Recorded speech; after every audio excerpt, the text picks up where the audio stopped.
All right, welcome back. So let's take a look at how to find horizontal asymptotes.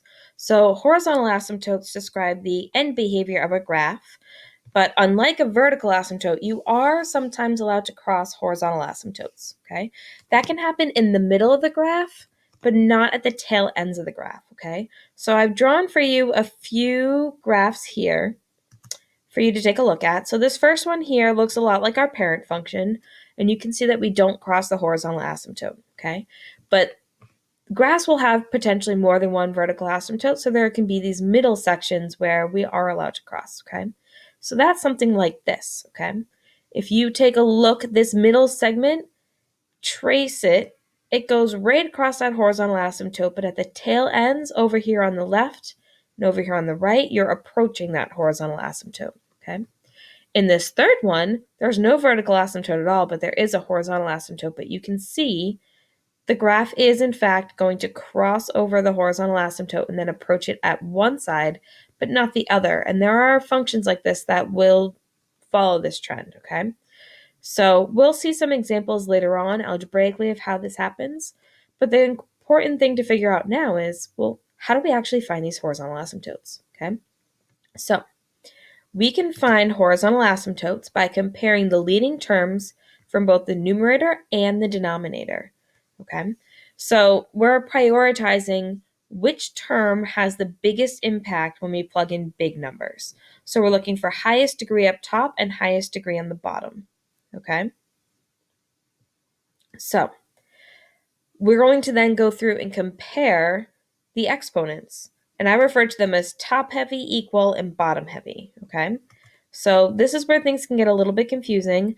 I refer to the numerator as having an exponent of m, and the denominator have an exponent of n.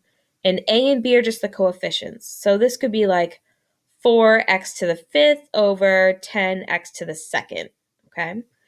So if it's top heavy, meaning the top exponent is bigger than the bottom exponent, so that's this top one right here, then there's no horizontal asymptote. So if the exponent up top is bigger than the exponent on the bottom, then there is no horizontal asymptote, okay?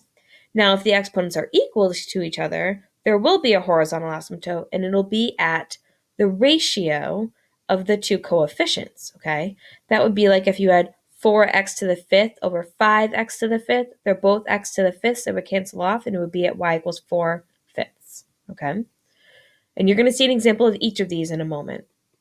All right, and then if it's bottom heavy, meaning the degree on the bottom is bigger than the degree on the top, so if n is bigger than m, or m is smaller than n, then you'll have a horizontal asymptote at y equals 0, and that's what happened in our parent function, okay? So now we're going to take a look at 3 examples of functions and go through and identify where those horizontal asymptotes are, okay? So this is the extent of the work that I'm expecting for these. Finding horizontal asymptotes should be quick and easy, all right? What you want to do is you want to figure out what is the highest degree in each expression, okay? So when I'm looking at this first one, I can see in the numerator, the highest degree term is the x squared. The denominator, it's also an x squared. So if I look at those two exponents are equal to each other. Again, the other terms are not important. And then I look at because the exponents are equal, I look at their coefficients. So I've got 1x squared over 2x squared. So there's a horizontal asymptote at y equals 1/2, the ratio of a over b, okay? This next one over here to the right, I've circled the 4x cubed and the 2x.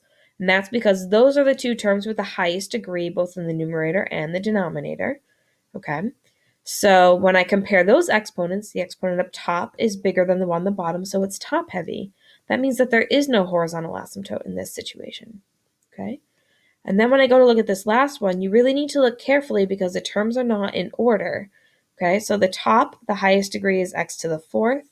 The denominator is x to the seventh. So the exponent on the bottom is bigger than the one on the top. So this is a bottom heavy situation, and bottom heavy has a horizontal asymptote at y equals 0. And that's really all there is to it when it comes to finding horizontal asymptotes. It comes down to knowing that if they're equal, it's a over b. If it's top heavy, there isn't one. And if it's bottom heavy on degree, then it's y equals 0. Okay? And that's it for horizontal asymptotes.